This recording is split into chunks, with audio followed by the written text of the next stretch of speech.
Welcome to the EST Hangout. This is the EST Hangout, and today's guests are...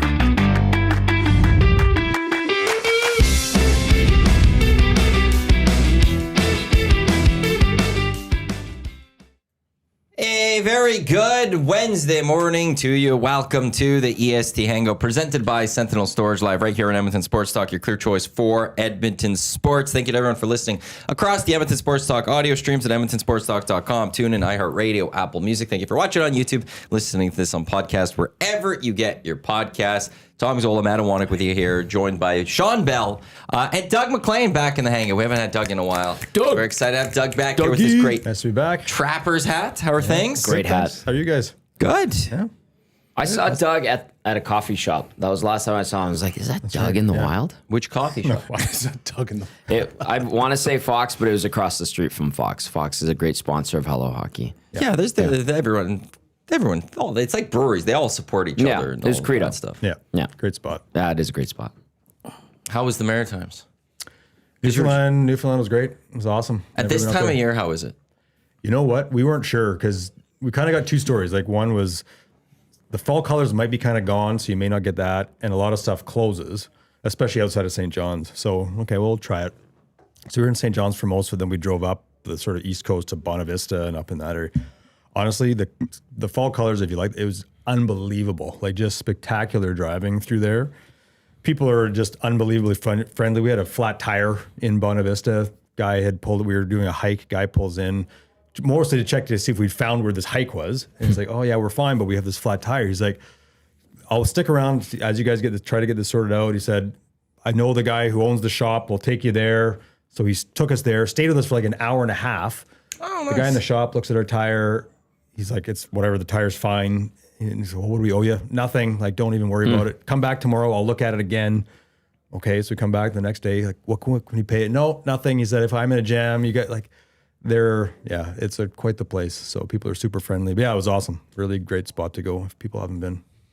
That's right. Those could go one of two ways, just because it's Halloween season. They could go the nice way that you have, or it's the start of the horror movie. That's true. We were on the edge of it. We're not far from a cliff. So you're right. That could have been the start of the horror movie. Reed Wilkins in the nasty chat. Hi, Doug. Hey, Reed. Hi, Doug. How about Reed getting a shout out from Jay Onright last night? Yeah, we were trying to find that yesterday. Jay Milne has it. He found it. I gotta see it. Yeah, sounds good. They showed a clip of Leon before the game speaking, and Reed's on the side. And then Jay afterwards goes, and there's Reed Wilkins of Edmonton Sports Talk, and then something lurking. Oh, he's one of those. What is that segment they used to have? Scrum lurkers or whatever? Scrum lurkers. Yeah, Can I tell you a scrum lurker story? Yes, please. My brother got busted on scrum lurkers like 3 or 4 times. And one of them, he was doing a mic test at the podium. Yep. And he's like, "Mic check, 1, 2." So they used it. And there's one where like someone made a joke and he kind of laughed. And that's my contact image of him. He's got this stupid laugh on his face. And I zoomed right into it. Anyway, scrum lurkers did not sit well with some reporters. And some of them around here, and they complained and they started... Is that why it ended? Well, I don't know if that's why it ended, but there were some reporters who would take awkward screen grabs of the on-camera people at the desk at SportsCenter and post those as like a rebuttal to scrum lurkers. I mean, it's just good, clean fun. Yeah, I thought it was hilarious. Yeah, like If you're in a upsettable, scrums are you're in part weird. of the scrum. You're doing your job. It is kind of weird, right? You're in a locker room. Most of these guys are like, they're half naked anyway. So, but they're just hanging out and you just got a microphone in your face. It's kind of funny. It's an awkward it's situation. pretty harmless. I mean, in the grand scheme of the world. At least they didn't call you bird watchers. Don't do that. That's not good. So, I mean, scrum lurkers, that's a great segment. I think they should bring it back. It was hilarious. It's awesome. I know a couple of the ones that didn't enjoy it. Yeah. You know what's funny though is yesterday Tortorella came up. I can't remember what conversation. I know Shaggy was talking about Tortorella on his mandate hit this morning on the Nielsen show, but we were talking, it was Reed and I and Benny talking about like whenever the Rangers come to Edmonton over the last decade and a bit, something happens, right? Like Lundqvist laughs at the Oilers after they beat them 2-0. He had like 8 shots, or I'm hyperbolizing, but he kind of laughed and mocked them. He's like, I didn't really face any good chances. And that was the next day when Dallas Eakins got let go. We saw McDavid score crazy goals against the Rangers, crazy comebacks in the last few years, Draisaitl tripping the bench and stuff like that. And then Iwanyk was front and center for Tortorella's 16-second press conference. Where he's like, I don't have much to say. We suck from head to toe, and that's all I gotta say. And then he walked away, and Matty's like, well, then he turned and he had to go to the locker room, Yeah. but I'm right there. Yeah. And I was like a 19-year-old or something. No idea what to do. Here's John Tortorella, who had like the shortest press conference ever, or scrum ever. And I didn't know where to move. I didn't need him to then like bite his head at me because I didn't move in the right way or whatever you it was. didn't hide your smile. That's what I love about it. You were like, oh, okay, I'll get out of the way for this idiot. There's 2 clips of it. So there's the one that you can find online, but there's a better one that I used to be able to find. I can't find it anymore. I think it's a different feed. That was just like, it had the whole thing from him coming out, me having to move, and like you see me the whole time and stuff. And it's, we sucked from head to toe. And I know you guys have a job to do, but I don't want to talk about it. That's the one. It would have been so good if you like tried to move, but he moved in the direction Yes. that you Yeah, tried to you're like move. one of those like grocery it's so store good. kind And of then he one. just like, Yeah. then he's going to death stare at me. And Yeah. I have to deal with that as Scream at you. a young kid. Is there anything better when you're actually like in public and you actually try to do that? It was like you move and the guy moves to the exact same spot. So the other day this happened to me, and because I remember it so vividly, I saw this person come. It was a kid. He's like 20 something. And so I tried to move left because I'm like, I'm not just going to keep walking. I'm just going to move left. And he literally just walked in the exact same path. And I just pointed. I'm like, I'm going there. He's like, oh, yeah, sorry. And then he just walked by. And I'm just like, I don't know. Like, I feel like I'm not a small human. You And so aren't. if I start walking left, I think people will know that I'm going that way. It's just a very odd situation. Like, Rule of thumb is you should probably pass on the right. the Like right, you yeah. stay on the right side. which is fine, Yeah. right? Yeah. But I'm like, I'm going to go this way. I'm going left. Declare like, your spot. I'm Yeah. clearing this whole thing for you. You walk right by. You had no care in the world. I will get out of your way. Walked right with me. Okay, sounds good. Was he on his phone or like was he like? I don't distracted or remember if he was on his phone or not, but he just like literally as soon as I moved, he just kept walking and I just pointed. I'm like, I'm going there. He just moves. I'm like, sounds good. people, man. It's either that or I'm gonna go through you. Like, Yeah. Yeah, because But then yeah, that gets real bad. But you did That's right. turn left, and he was going straight. Which No, means no, he wasn't going straight because we were like literally chest to chest, and so then I went left, and he actually started going too. because you're supposed to go to the right, and Well, you're thinking if somebody's coming. no. So you turned left too soon. No, You're supposed to wait for the it other was like person. me It's like, basically VR, signaling walk way like you too early. drive. Walk like you drive. Well, no, I can't drive, so Oh boy. There's some people that when you're on the road, you're like, how did you get a license? that's Don't how I get feel me about started. myself some days. And you saw the parking, or not the parking, the bike lanes that took up your old parking yeah, spot downtown. I saw that yesterday, and I was so Both I sides. was so disappointed. Both I think your sides. park's still there. How? You park next to the bike lane.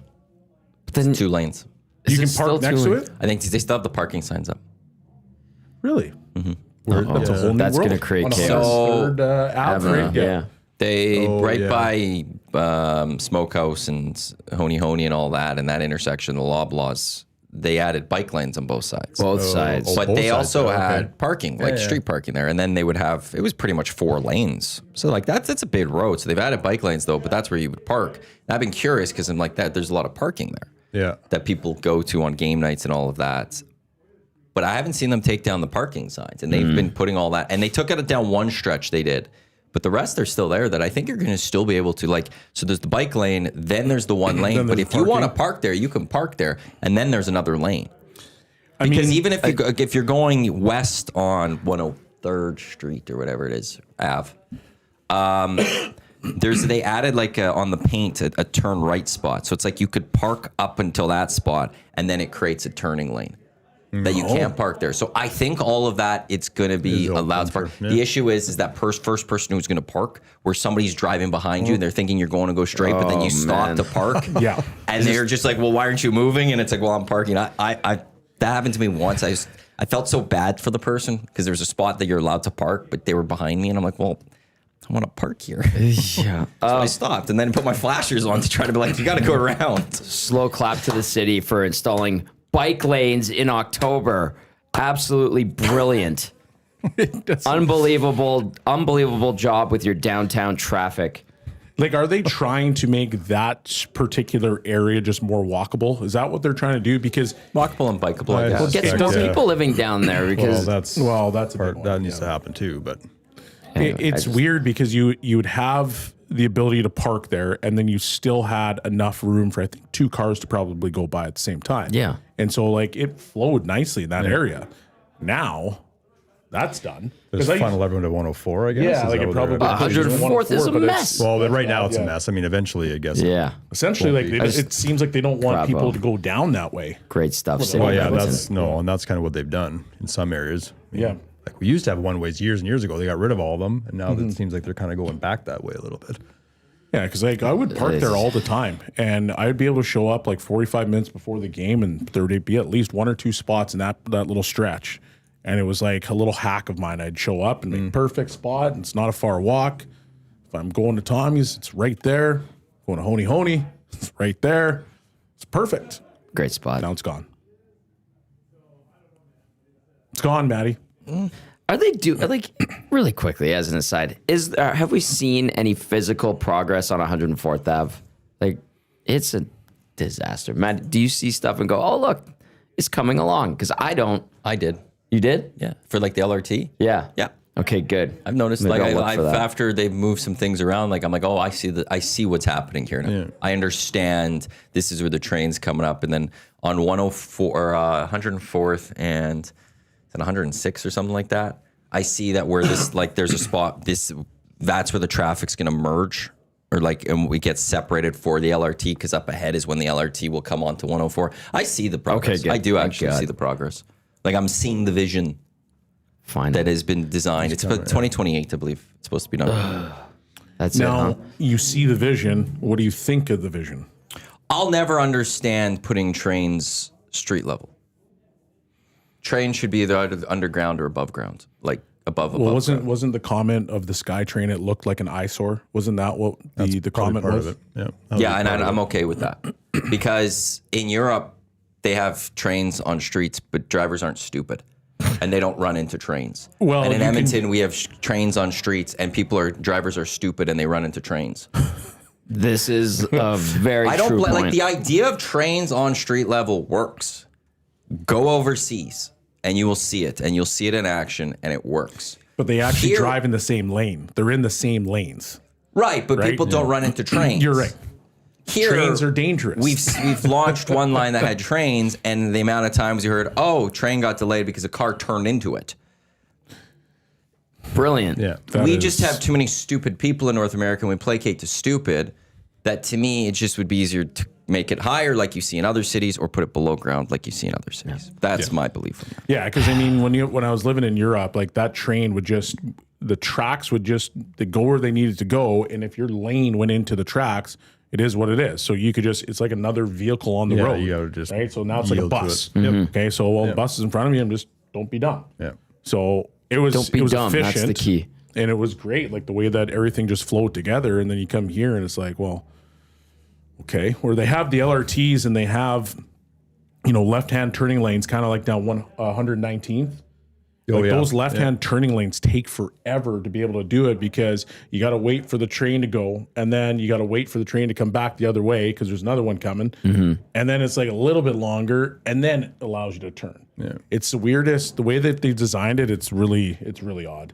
But Well, that's the problem. They sort of merged an underground system. Now they've created an above ground system. And Yep. so you're right. Yeah. Like there's just no, but yeah, I mean, I'm like, having spent a lot of time in Europe, like people are used to it. And I think it'll come here, but I think to your point, you're right. I think in the short term, it's a problem because people just aren't used to having to be aware of where trains are and what's going on. But I think in the long run, it'll work. It's just going to take a while. Their motto should be almost is good enough. because that's what it feels like. Yeah. if you turn into a train, you should never get a driver's license again. That should be an immediate suspension for a period of time. Yeah, like you know what? You're done. You're like done.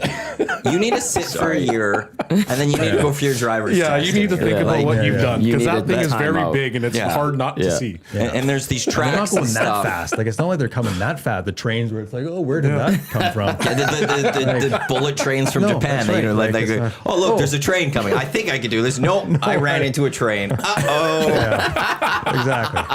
Yeah. Oh man, that's good. Yeah. It's so nice to air grievances. The reality is people are stupid. Yep. People are just stupid. Too good. Too good. Yeah, let me drive into this thing. So you can text us 780-218-9999. Get to the nasty chat as well. It is the Hangout presented by Sentinel Storage. I don't know. I just Yeah, refreshed. it's great. I like Actually, that gives me That time. was a Yeah, good segue. yeah, Because I enjoyed could that. get into Sentinel Storage right now for a few more days. 75% off 8 weeks, 5x5, 5x10, and 10x10 units. That's over at sentinel.ca. They also have winter car storage, 4 weeks free, plus 10% off until March 2026. Sentinel.ca for more information on your storage needs. Where do we want to get to? The Oilers? Do we want to start with Jays? What are we feeling? Where are we going? Canada's team? The Edmonton Oilers it is. The Edmonton Oilers defeat the Utah guy. Mammoth yesterday. How big of a win is that? Is it? Yeah. Oh, the Oilers? I think so. It's like the first one of the season where you're like, nice. Okay, they still got it. The 6-5 win over Montreal was good, but they scrambled for that one. I guess you could make the argument they scrambled in the second period for the one they got against Utah, but Utah's on fire. So they've had 2 wins against teams that are hot, and that's the Habs, but that was a back-to-back situation last week. That's still notable, but then last night against Utah, team 7-game winning streak, feeling good, coming in here, the young kids, hot shots, the new mascot that looks like it could eat a kid. Yep. No, that was good. They had the wake-up call in the intermission, and we got a sense and a taste of the old Oilers, or the ones that we've grown accustomed to in the last couple of years in the latter half of seasons. So it's still there. I think that's good. They're still capable. Obviously, the first period was a bit of a train wreck, for lack of a better term. I got some good saves out of Stu Skinner. People were complaining about his save percentage and his GAA, but that's going to happen around here. It wasn't perfect, but I think it was a noteworthy win. Let's see if they can build off of it. Well, that's the thing. I mean, I think we know now they're not a good October team. They haven't been for years. They're not a good starting team. They haven't been for years. This core has never been able to figure that out. I mean, this is a team that does not exert its will a lot. And that was another issue last night. But to your point, they found a way in the second period and showed. I mean, 5-on-5 goals, which for a team that has not scored a lot of 5-on-5 goals is a nice sign. Yeah. So they're capable. Like, maybe I'm in the minority. I still like this roster better than last year's roster. Whether that turns into anything come when it matters, who knows? But I think there's something more here, and maybe we saw a glimpse of that last night. Is it the youth that you like more, Doug? Because you don't hear that a lot. It's the pace, liking this year more than last at year. which they play, I think, is what I like. And I know they haven't exhibited that all year. Again, I missed a bunch of games being away for a bit, but I just think last year it was so noticeable how different a group they were last year from the team the year before. I mean, they lose Vogel, they lose McLeod. We get that the speed's going to be different, but I just think they play at a pace. They have the potential at least to play at a pace that's better, I think, this year than what we saw last year. Now, they're young, they're mistakes, whatever, but it hasn't been the young guys to the great extent. It's been the veterans who have been the 5-alarm mistake guys.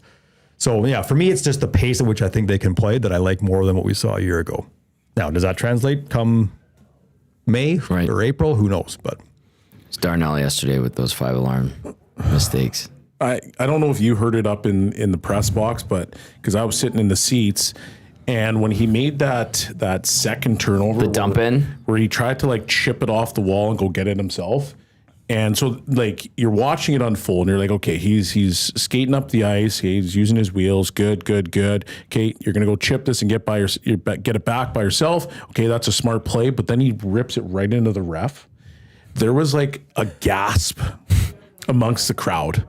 It was just like, oh, come on. And then it goes back and it ends up in the net. And everybody got up and just decided to go to get drinks. Like it was, I've actually never seen that before because it was, everybody was like, hey, they were kind of buzzing. And then it was like one single gasp at the exact same time.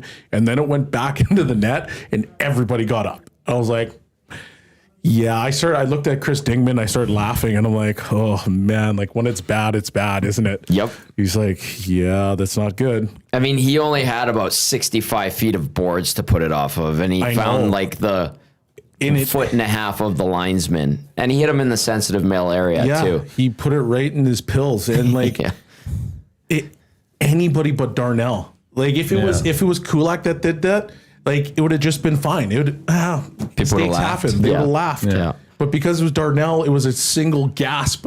Everybody collectively, it just was like, come on. And then it ends up in the back of your net, and you're like, I kind of felt bad for him. Why? He did that. I kind of felt bad for him because I've never heard the crowd go at one time, and then go get up and go have drinks. Like, because he was driving people to drink last night. Yep. That's where the PSA comes in. Well, we'll work on those. But here's a question for you as someone who played that position in the league. Like, is it, he has a turnover, the first turnover leading to the goal. Mm-hmm. Like, are you trying, as a defenseman in that case, are you trying to make up for the mistake? Hey, I'm going to make a play here. I'm going to step, because we know he has the ability to do that, but he also has the ability to make that happen. We saw that in the season opener where, they're up 3-0 and he's trying to make a play that, makes no sense at all, leads to the first Calgary goal. Like, is that what, I'm not trying to ask you to get in his head, but is that part of what goes on? Like you're trying to make up for the mistake from before. Yeah, like guys, they make the mistake, and because he hasn't been playing good, it turns yourself into like a bit of a mental pretzel. Right. So you sit there and you're like, okay, well, I got to make up for that. I got to start playing better. But then the mistakes keep going and they keep compounding. And then you're like, okay, how am I going to get out of this? But usually what happens is you have to simplify your game. Yeah. Don't make those plays. Just make simple plays where, okay, I'm going to make 10 outlet passes and they all need to be tape to tape. And then when you do that, you're like, okay, that feels good. Like I'm not making those mistakes. And then you try that one rush. Hey, maybe I'm going to have one rush in a period and see how they go. And then you can start building upon your confidence and not making those mistakes. And usually what happens is guys are like, they rush to fix that mistake and then they make another one. And then they're pissed off about that one. And then they make another one. And then they're pissed off about that one. And then it just goes It's just down. Yeah. Mental pretzel. That's a good one. Pretzel. No, and I like that. Good description. Well said. Because he's always been a defenseman. Again, he's a great skater. We've known that since he got drafted. But to me, he's always been better when he joins the rush late. Like, use the speed to join the rush as the extra man on the attack rather than the guy carrying the puck like that. Again, it's not that he can't carry the puck. We know he can. But we see those mistakes more often from him than the ones where he maybe makes a decision to join the rush late because he can get back. Yeah. Well, I think when he was in junior, because he was bigger and stronger and faster than everybody, he was allowed to do that, right? And that doesn't just disappear from your game. Like you want to hold that back. Like, he's still above average skater in the NHL. Yeah. So you feel like you have the ability to go on those rushes, but his hands they're not like Bouchard-esque. They're not, Wallman. Like, he's got okay hands. Yeah. And so then when you go for those rushes and you're trying to make plays, well, like, your plays are, third, fourth line guy plays, but you're trying to make them like you're, a little bit better than that. So he has the ability to jump up in the play, but I agree with you. Like, he should probably be that second wave guy. And I think he's been doing a better job of that. It's just when he goes on those rushes, it's one of those things where you're trying to do too much. Like, pull this back a little bit. Yeah. The template was last season in the regular season. Like, he kind of simplified, and what did we say? Hey, he had a good year. Till the playoffs. And then people, like, the noise around him, and we didn't see as many comments on post-game shows because he just simplified and kind of, like you were saying, Doug, went back to being just a guy that stuck with what made him good and stuck to his strong suit, and that's jumping up, using the speed, coming back, make a good outlet pass. Yep. Don't try to dump it in off the ref. Yeah, like he should just be a guy that's That's a me play that's what I do. Yeah. Whoops. yeah, he should be a guy that plays with snarl. Like he makes opponents' lives miserable. He does have the speed, so utilize that to take away time and space from opposing players, and that's what Darnell should be doing. And at the same time, I still think you can't fully get away from your game. So as much as we're sitting here saying like, hey, don't rush the puck, well, maybe don't do like 3 or 4 during the period. Just do 1. Yeah. You're still adding that element, still saying that you can be a threat if you need to, but you're focusing on the defensive end of the rink as opposed to trying to consistently, rush pucks and do these different things. But I think he'll find his game eventually. I think he was better after he got benched, but you know how it goes with this team. On the game sheet post game, before it refreshed itself and the league tweaked whatever it had to tweak, the Oilers officially had 16 giveaways, but then you're hearing that Chris Knobloch talked about the 16 in the first period, and that's what kind of got him mad. And then they had the rah-rah in the locker room in the first intermission.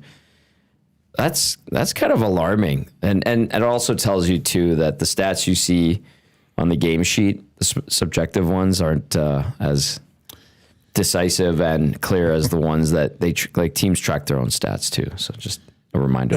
Just in the nasty chat here, there's a comment. I think Nurse still thinks he's a superstar in this league, and simplifying his game goes against that mindset.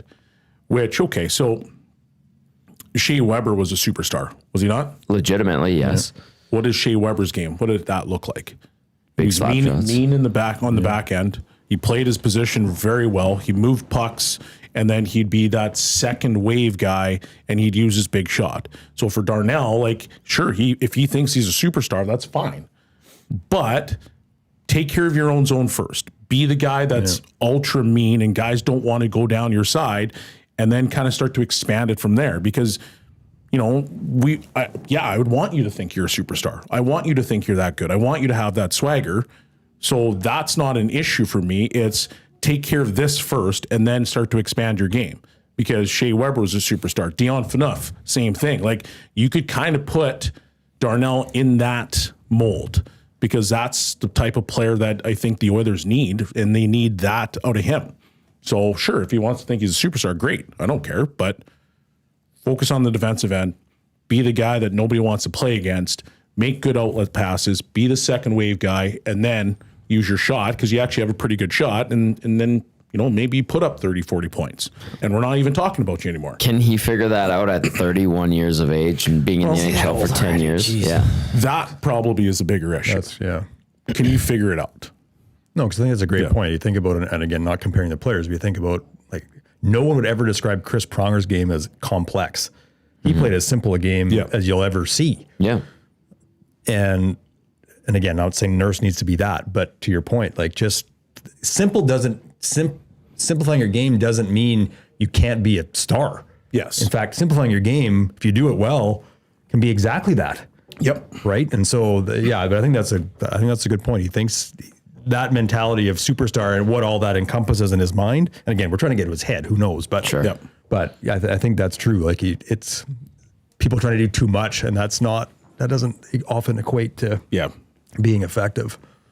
Quickly, some NFL news. Lions and Aiden Hutchinson have agreed to a 4-year deal, $180 million, $141 guaranteed.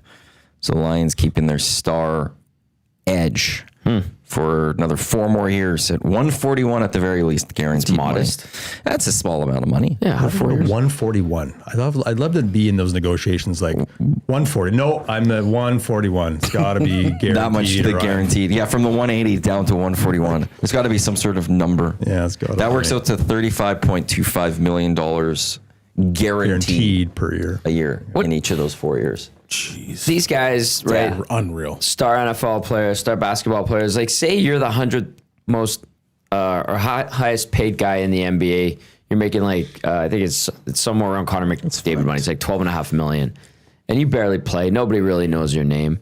You're Hutchinson. You're getting a guaranteed $141 million up to $180 million. Like, you're retired by 30. What are you doing after that? Like, what are you going to do? Well, if you're Aaron Donald, you're going to continue to make workout videos, be the hardest working guy on the planet. Okay. Be an alpha male of the entire species. That's what you're going to do. Okay. Now, other guys Might do. I'm going fishing. That's right. We're going to go hang out. Maybe I might find a real person job. I don't know. Rui Not a Hachimura chance. of the Lakers is the 100th most highest paid player this year. Or for, I don't know if this is cap hit or salaries, player salaries. How much? At 18.259259. I said that I meant to say that twice. There was just shy of 18.3 million is the 100th highest paid player in the NBA this season. The highest this season is Steph Curry at just shy of 60 mil. By That's the way, not bad. Very modest as well. And the top player in the NHL, or the highest paid player in the NHL, is 17 million next year. Next year. Yeah. Not even this year. He's next year. Yeah. That's crazy. That's a bit of a discrepancy there. Even the NHL Just a guys. small one. Yeah, it's a small one. But even the NHL guys, like, they're signing $100 million contracts and have been for a bit. You go, all right, when you're done your career, like, what are you doing? What are you going to do?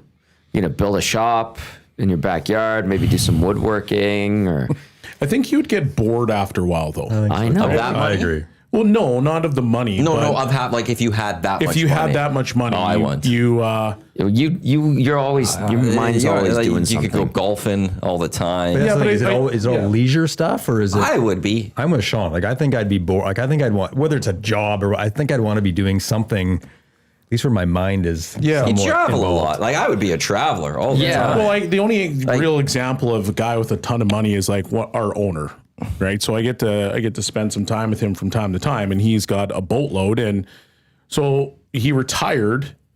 But then it was like not even 3 weeks later. I'm like, "What are you doing? What are you up to now?" He's like, "Oh, I'm taking like consulting job." Yeah. I'm like, "So you can't even retire?" And so he quit his consulting job because he was just taking too much time. Started traveling, but part of his travel is he's got another job where he's like doing more. So he's kind of blending the travel and work together. Yeah. And like there's no way you can just hang out, hey? He's like, I don't think so. Yeah. These consulting jobs that these guys get. I remember a few former Oiler executives that would take consulting jobs for other projects here and there. You're getting paid ridiculous sums to. I'm like, what are you doing? Like, you just contribute in meetings? Like, is that it? Like, just I don't know what they do. Have a croissant and you're like, well, in my experience, this is what we did. This works because of this. I think Pat LaForge when the Jets were getting because there's a little plaza outside of MTS Center. I think it was Pat that they actually asked to come in and consult. Like, I'd do that. Sure. That's like amazing. How much does it change who you are and what you do? Because this is a conversation I always find interesting too. You come into a large sum of money. Do you just instantaneously become the guy that's like, I'm just going to jet set all the time? Would that get boring though? Depends on we're talking. It also depends on what money we're talking here. Okay, like because there's fall $5 into- million versus $100 million is a big difference. Okay, you fall into $200 million. So what did Hutchinson sign for? 141 million. Okay, you have guaranteed. 141 million guaranteed. Yeah. So Okay, so if we got to jump 4 years from now, okay, so because I'm what do still you playing, obviously, do? during that. House on a golf Like course. how do you change? Do you change start. your lifestyle? 100% I I do. love this conversation because once again I go back to the owner, and he has a jet, but when he goes to Seattle, he drives to Seattle, and I'm like, at first I was like, why do you drive? I love long drives. He's like, so I get it. He's like, I love long drives. Yeah. I still am like, small town Alberta guy. Like, I'm not changing. Yeah. And if you were to see him walk in, you'd say, okay, well, you just look like a normal dude. Wearing the ball cap, wearing the hoodie, whatever. But then if you saw the details, like, okay, some details that he has, you're like, okay. Mm-hmm. But for the most part, you sit back and you're just like, yeah, this is a normal dude.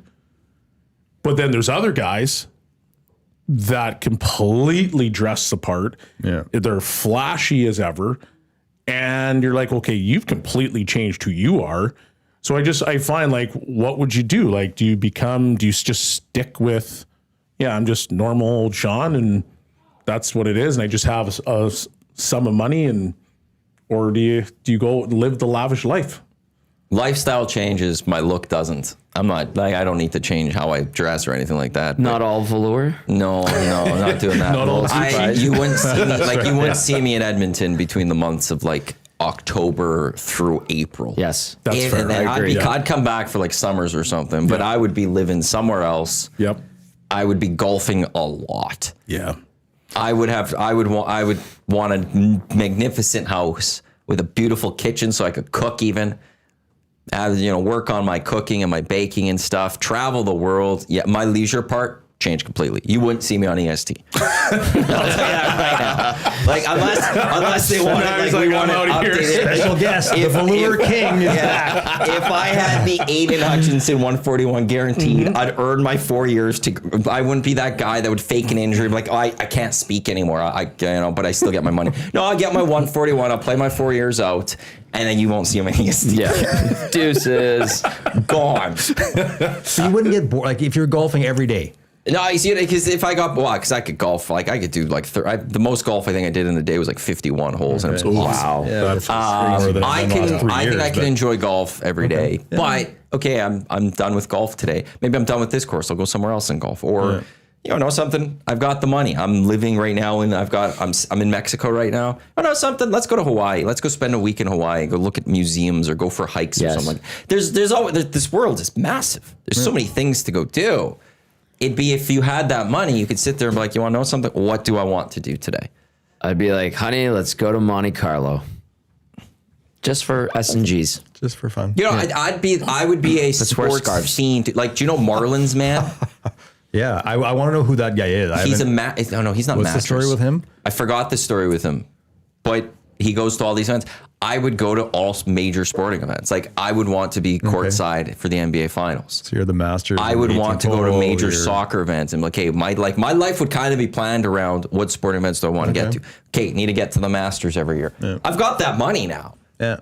Okay. It's not an option. Like, I could just go wherever I want. So, you know, I'm a Yankee fan on Jason, but Yankees are back in the World Series. I'm going to every game. I'm not missing a Yankee game. I will go to New York and then to the other city, and I'll go watch all those games, and I'll get some nice tickets, and I'll enjoy that. So that's where my life would completely change. There's always something new. There's something different for sports. F1, you know. Oh, yeah. That'd be so cool. You could switch like that. Okay, I wasn't going to F1 for a little bit, but now there's a race on. Like, it's close, the championship. I got to get to Brazil. Hey, we're going to Brazil. You know, that type of thing. That's where I would be. I don't know where you guys would be. I'd go go-karting a lot. I love go-karting. Seriously. I love go-karts. Yeah, that was not, I did not have that high on my list. You said F1 and I'm like, yeah, but it's the essence is like these kids who are go-karters and even the adults still go-kart. And like this is what you have your own like go-kart that you like transport around with you. No, I didn't. That clearly before I made that ridiculous statement, I didn't think it through. No, I'm just thinking because then Tom's got his own trailer, like he's driving. Yeah, I don't know if I would compete. Well, maybe I'd compete, but I'd just be like, you know what? I'm tired of golfing today. I've got a go-kart. Couple races today. I'll do it. I don't know. I just find go-karting very fun because like you could do like the high speed like sports car things. You could go to the oval, I think at the Speedway in Vegas and do that. No, not that. I want to go go-karting. Go-karting's fun. So then, but are you still living here? Do you have a house somewhere else? Oh, definitely not living here. Summer's here for sure. Yep. I would definitely do that, but it would be in the desert, somewhere nice, ranch-style house on a golf course. See, like, a beagle. I would have a beagle. You'd have a beagle? Yeah, the little a-holes. I love those kinds of dogs. Yeah. Yeah. Interesting. Yeah. I think I'd still be here. I think I would have a place here, and I think I would have a place somewhere else that I could go vacation to. But I think I would get bored, and I think I'd still have all the leisure and still fun and do different trips and stuff like that. But I feel like my day-to-day wouldn't really change that much, to be very honest with you. Yeah, I'm exactly the same as you. I think that's what I'd like. I think I'd be bored. Like, I think the traveling would be fun, but I think I'd get bored of that too. I think I'd want to be doing stuff where I'm still thinking, I'm doing whatever that is. Maybe it's volunteer stuff. I have no idea, but I think that's. I could see you getting into like ice sculptures. Ice sculpture, okay. Yeah, no, I'm just kidding. I don't know. Like, I my could hands be may not gone work after every weekend. Like, I can say, okay, I'm going to be here Monday through Thursday, but I'm going to be doing, I'm going to be EST doing something, or I'm going to be whatever. Yeah. But on the weekends, peace. Then you go. I'm out of here. I think I would still be here. Yeah, I would. It's summer only. Summer only, hey? Don't want to do like it. the I'm not. season. I'm not a. See, and I could do without snow. I could do without winter. I agree with you on that one. And that's where like this would be like about the time where I'd be like, you want to know something? Lock up the house, lock up all of that. See you guys. I'm getting on the flight and I'm going here now. I like Max Bezos. I probably have a massive vinyl collection of my favorite albums. Like that, even like, hey, you want to go find great vinyl stores around the world and just go visit them and collect things. I would be able to do my dream collection, which is obscure sports jerseys. Like I always got like the Nathan Walker Edmonton Oilers jersey, like a jersey like that. Like that. Nathan Walker, mate. Just and then it's like, who's Walker? Well, you don't know the great Aussie that spent the 2 games with the Edmonton Oilers back in the day. Like He's still in the league. I know. He's St. Louis. carved out a nice career. he has. Al Sim down in Red Deer has like the best collection of obscure hockey jerseys that's I've the ever best. seen. Great guy. How about this? Jared Allen, was it Nick Solsky on? Yeah. A couple weeks ago with Jolene. That was a great hangout. But Jared Allen, former NFLer, he and some partners bought the Grand Slam of curling. Yeah. And they're turning it into a big thing. Oh, okay. Like that is, to me, that's pretty cool. No, and, and then you get, because there's a good example. You got the money to do it, and then that's still where the thinking stuff probably gets to come in if you're involved in it. Yeah. The 141's tight. That's the thing. Like to buy a sports thing, Like an entity Because like for that. me, the dream would be the Elks. Oh, yeah. It's $5 million. You'll be fine. But then it's the operating costs and knowing that there's going to be losing money, and you know if you lose like 20 million over a number Gotta of go years, get the you're right down. sponsorships. and- Right, all that. Yeah. But like that would be the one for me. Like there would be a part of me But that then would you're be only like, here in like June and July, and then you're leaving. So like the owners like Yeah, but I he's could got fly a back for owner? games. I could fly back for okay, games. So that's fire. Yeah, I could, and like, look, you hire people to run the operations, you go there. That's But true. I could be back for June, July, August, September, October, and then November here for playoffs. Go to the Grey Cup. We're going to win the multiple Grey I Cups. just had to check what the timeline Oh, the was. for when- timeline's changed. It still works. yeah, October is one of those, but again, I said you can move sports and all of that. So it's like, okay, I'm gone in October, but okay, games on Saturday. I'll fly in Saturday morning, Yes, I don't watch the game, I don't know, like spend the I- night, fly over. It all depends on the end, then fly back to wherever I need to be. I'm still one of those weirdos. I don't know. I like the seasons. Like I lived in Belgium for a bit. I don't think you're a so- weirdo on that one. No, There's a but- lot of people, and like whenever that conversation does come up, I feel like Tommy and I are kind of in a minority. Throwing that out there when we say like we would leave this in a heartbeat. Like when I lived in Belgium, I missed the snow. It snowed one day You when I lived was in there. Belgium? Yeah. That's cool. Know that. And it snowed one day. I was like, oh, this sort of feels like normal. Like look, don't get me wrong. Come March, I'm ready for it to be done, like for sure. But I kind of think I'd miss it. Again, I would do the same. Like go and come and go and come. Doug. I think that would be it. So. When the snow and the ice below your feet are so compact that they don't crunch and they just squeak, Then it's time to. then it's like, time to oh get man, out. I don't want to be here right now. No, Yeah. I agree with that. I don't, I get sick of it. I do. Yeah. I could do without the minus 30 with a massive dump of snow. Like I can't stand that. Yeah. So I'm with you guys in the like wanting to get out, but I would want to still do something. I think that would be the biggest thing for me. It's like, just Is that a job, do something, or is that just the proper or the right hobbies?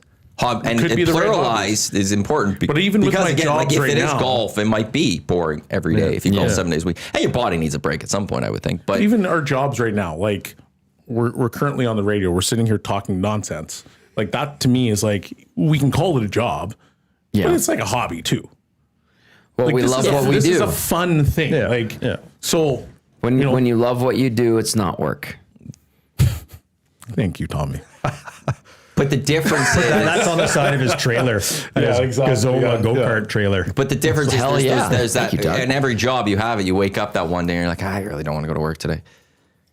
And when you have that money, it's I don't have to. Back to sleep. I'm playing Fortnite all day. Yeah, you just open the blinds. Like, and you don't and you're like, this is I'm nice. going nowhere. today. I don't have to do anything. Screw that. Yeah. Whereas no matter what, it's great jobs, hobbies, all that for what we do. There's always that day. It's like, I just want an extra hour of sleep or whatever. But no, I got to get up. That's the difference. Good point. Yeah, it's nice. Yeah, the minus 30 thing. If it was if I knew this place would get minus 10, a little bit of a snowfall, I'd be okay. I can't stand the minus 30. Like that's the worst thing on the planet for me. Plus having to go outside at 5 o'clock in the morning and shovel snow. Nah. Let me just compact this thing down, wait for a day that it warms up, and then scrape it all off. You know what's even better? having it out of sight, out of mind. Yeah, I agree. There's some days I I'm jealous agree. of you guys that you guys live in your apartment building. There's some days. Well, I saw our building manager today, and I let him know how unhappy I was that our parking garage is not going to be ready by December, or at least mine won't be. His part of it. Yeah.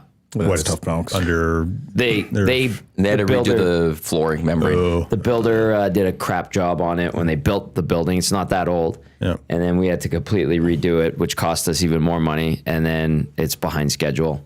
They finished the first half. Now it's the bottom half. And so he's And back I was, in. But I got back in like right as the weather was changing. Oh. So I don't have to walk the park. Sorry, but Yeah. Yeah. And then I could just park in the parquet now and leave, which is wonderful. And he's stuck because Oh, he's a yeah. little bit lower. I'm way lower. He's stuck, and they found out maybe till December. Oh wow. Yeah. Which it makes That's- like it's doesn't sound like a lot of Tommy Park. What, like 2 blocks away? Yeah. No, but that's a pain for It sure. adds to the day, 100%. like to leave. Like it's not that much. You would when I was doing it for a little bit, I didn't think it was gonna be that much. But I'm like, this is just that little extra hassle that's unnecessary. Yep. And you have to pay for that parking on top of that, which is some bull, you know what? And then my poor baby girl car, I could tell she's not happy because it's not in enclosed parking. When she starts, she's like, "Ugh." And I'm like, I'm so sorry. I love you. I feel like your apartment building should be paying for that. Yeah, Should so be do I. paying for there should your be. parking. It's a condo, Yeah. but it's a condo. We own it. It's not an apartment. So that's we own those parking spots. Yeah, but I if they're pay taxes on that inconveniencing damn you spot. because they're trying to Yeah. fix it, then that place should be paying for your parking. But Because you haven't we got it own done. that place, You own your condo. and we own the parkade. We own our individual spots in the parkade. We all own it, and then you hire a board who runs it. So it's like we're inconvenienced ourselves because our board has elected Yeah, to do okay. this. Yeah, that makes And sense Whereas then. if it's an apartment, that'd Yeah. be different. You're renting. You're being inconvenienced by Yeah, the no, that place makes you're sense. renting from. But this is ours. That's the difference. Yeah, it's like I'm Figure it getting out, you two. Darnell and I'm Mark fine. dumping chasing the pills every morning. Tommy, roll up your sleeves and go down and grab a hammer and start fixing that I'll thing. tell you what, all I see those guys doing is smoking That's what I need to cigarettes. So Oh, now that you guys Now, put it that way, how do well, I that's get- on you. How Fully. do I get this Aiden Hutchinson? how did that deal. it? I I just want that deal now. I just want know. golf every day. It'd be Think of wonderful. the possibilities. Portions of this hour of the EST Hangout brought to you by the High Product Marketing, official merch partner of Edmonton Sports Stock. Promotional products that bring the buzz. Check them out at highproductmarketing.com. Chelsea was in our office yesterday. Yeah. Connect to Chelsea for any of your promotional needs. She's great. She's the best. So is Brett, who runs it over there as well. I spilled coffee on myself. Great. There's not a lot in here. How did I do that? We connected Lisa and Tiara with Yes. Chelsea yesterday. So, Excellent. we'll see. But Chelsea's where you want to go if you want any promotional needs. I do want to get into a quick NHL discussion. So, did anyone, was it 16 games yesterday, all staggered? What was it, Frozen? What was the Frozen NHL thing? Frenzy? Yeah. Frozen Yeah, Frenzy? yeah, yeah. Thoughts? Cool. I think it's good. Yeah, I like it. Do it again. Yeah. Okay. I like But that. do it on a Saturday, please, so people can actually enjoy Actually, it. do yeah. Yep. Or a Sunday. Actually, even a Friday for all I care. I felt like Not it on a wasn't Tuesday. marketed enough. No, I hadn't even heard about it till this morning. To be honest with you, I didn't even realize it was a thing. I mean, I know there've been games where there's 16 games, but I didn't know they kind of positioned this as a whole separate. I think Wyshynski mentioned it yesterday. I was like, oh, that's today. Okay. Yeah, I remember when the schedule came out, the two things that they highlighted, or was a couple weeks ago, we had 16 games on. Yeah. Yeah. And then yesterday was the Frozen one where it was staggered starts. And it was just, I forgot about it. And then, like Monday was like, oh, tomorrow's the Frozen Frenzy or whatever. I was like, oh yeah. Cool. I like it. It's like, okay. It's a great, good. great It's a hockey idea, day. but it's meant for Poorly more not executed viewing. as Yeah, much. that's right. Yeah. Yeah, so Exactly. like you can't put that on a Tuesday because there's so many things that people are doing on a weekday. So it's got to be on a Saturday. Yeah. And I feel like do it on a Saturday, and they don't have to be staggered by like 15. You could maybe stagger them a little more. Half and hour? You could Half start, hour. Yeah, Yeah. you Yeah. could start at like 1 as opposed to Eastern 4. time. I was going to say 1 our time. I don't know. Or I guess 1 hour time. Well, no. 1 Eastern, so 11 here. So if the 11 last here. game starts at 8:30, let's say 7:37, 6:36, 5:30. This is great. 5, 4:34, 3:33, 2:32, 1:31. You're starting 1 o'clock our time. Our time or Sure. Eastern? Our time. If the last game is puck drops at 8:30 Mountain Time, Which does and you happen. stagger San them Jose does that. and you stagger them 30 minutes apart. First game would be 6 or 1 o'clock. So you could even actually bump that up to like 12:30 and have the last game start at 8 or something like that. I like that. I would have it at 11 Easterns, which would be 9 here, and then just go. Yeah. 30 or 45 minutes, doesn't matter, but as long as people can now say cover to cover, they have the ability to watch. Yeah, there should be a game on at any moment Yep. from that entire time. I like that. Like it blankets the day. It's like, all right, well, what game's on now? And you can just flip it out. It's kind of like NFL Sundays. Yes. Right? Or college football. Or college and stuff. football. Saturday. Like you just say, there's a game. Let's see if there's a good one. Okay. I'll put it on here for a bit. But I guess that's what they're trying to do more with the 15-minute starts is that if you schedule 30, there's really only like 2 or 3 games happening at once. So there's to get more Whereas volume of 15, games there's more volume of games happening at any given moment in a shorter period of time that it's okay, well, which game is better to kind of flip to, I guess, would be the one thing. It is unlucky for them what the World Series matchup is right now. Yeah.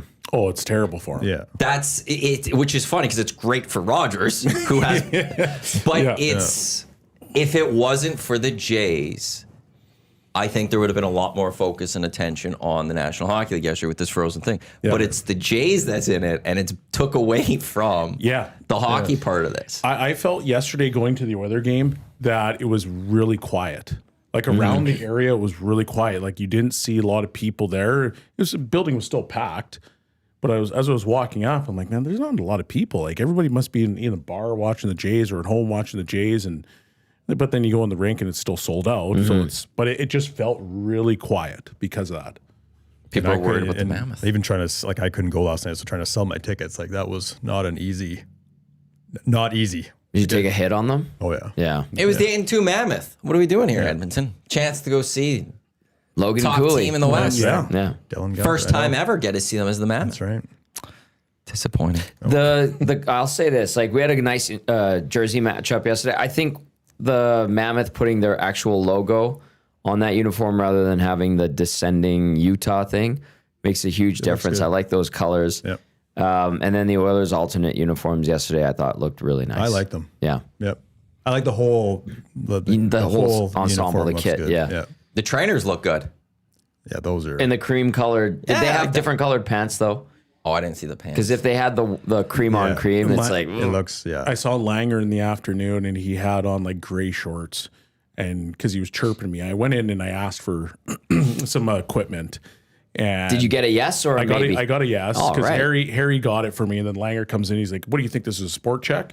And I was like looking at him and I was like, about time he did something for me finally. And so we started chirping each other back and forth. But I was looking at his outfit. I'm like, yeah, no, That's not gonna work. Yeah, the cream and the gray. Nah, it's not working for me right now. Yeah. But It's a tough look. It's a tough look for the trainers, but yeah, the players are great. I really like them. The blue helmet looks good. They took the stripe off the pants, and then like gloves and even like now the uniforms, the strap on the helmet is part of the uniform. Some teams have a black one, have a white one. They took the orange stripe off the cuff of the glove too, and it brings it Makes the together whole thing, nicely. Yeah.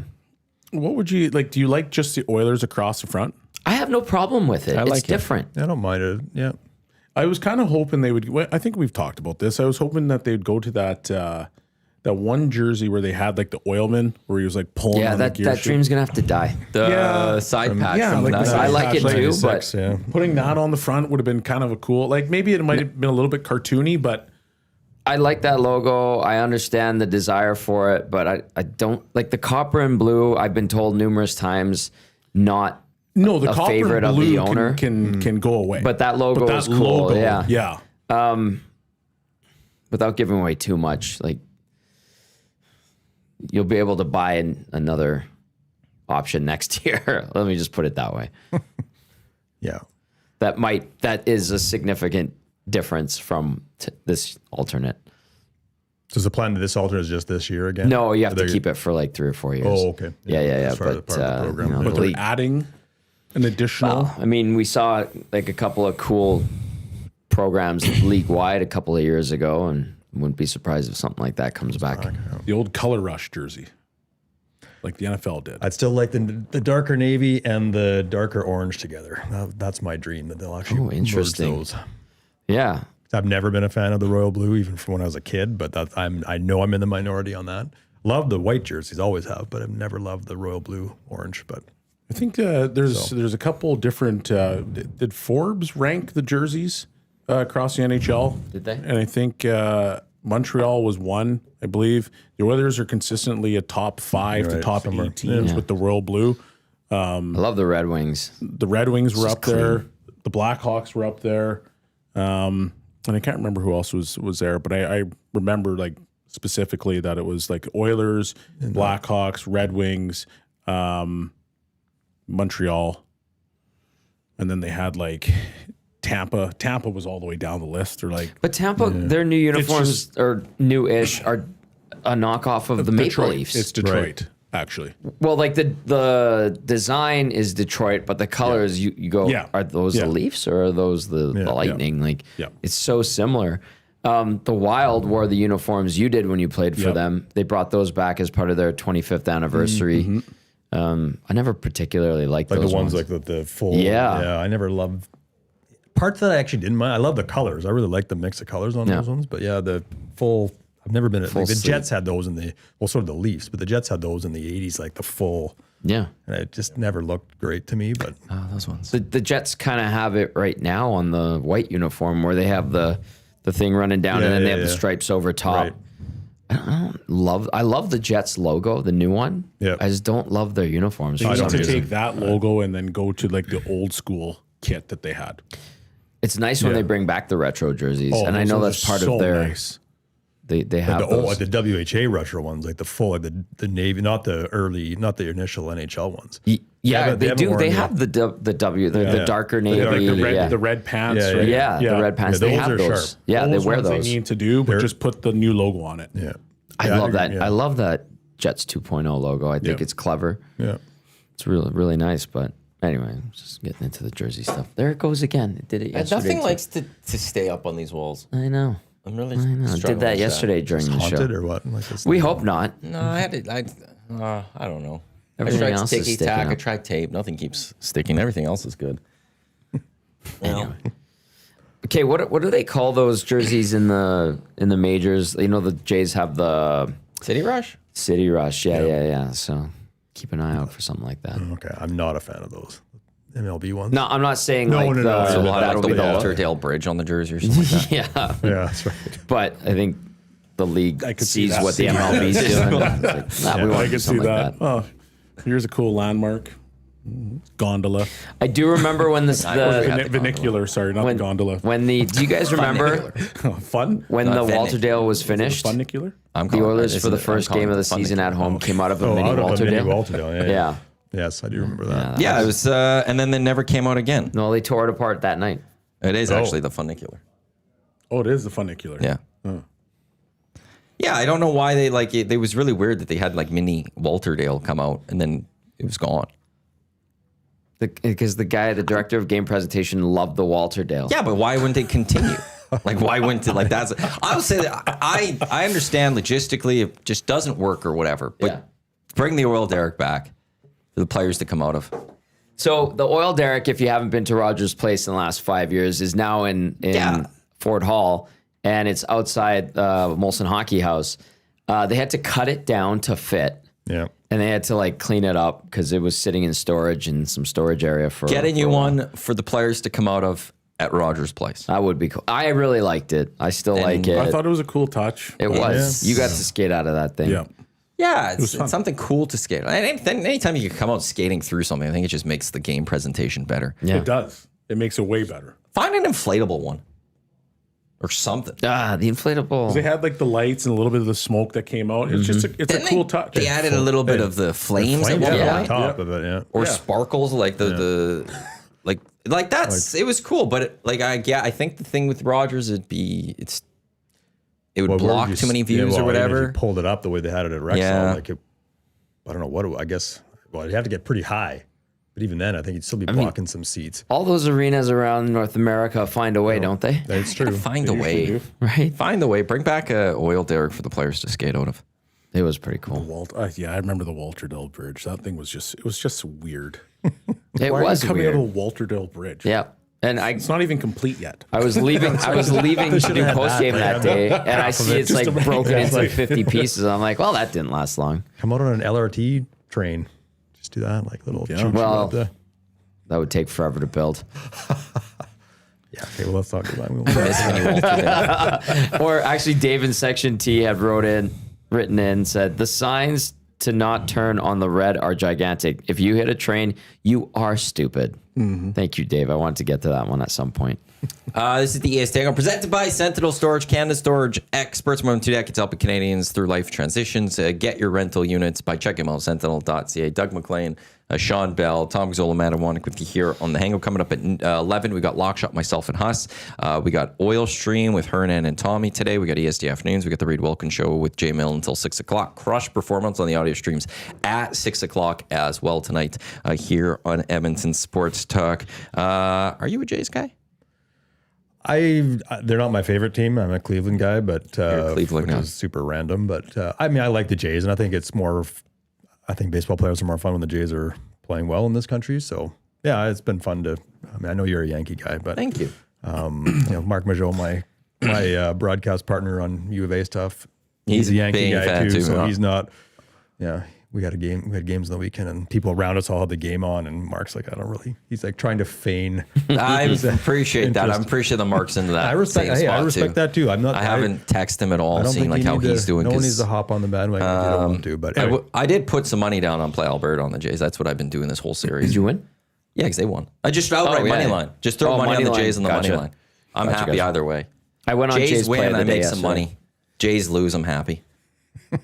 It's a win-win. It is. Yeah, Like this is for me the ultimate just now win-win situation where it's just I then threw some extra cash yesterday on Jays to win the World Series outright now. So Nice. it's a brand new series. It's a pretty good bounce back. I'd say so. When you get to Ohtani too, like, and then the bats couldn't get going for the Dodgers. Yeah. World Series is handed out in Toronto now.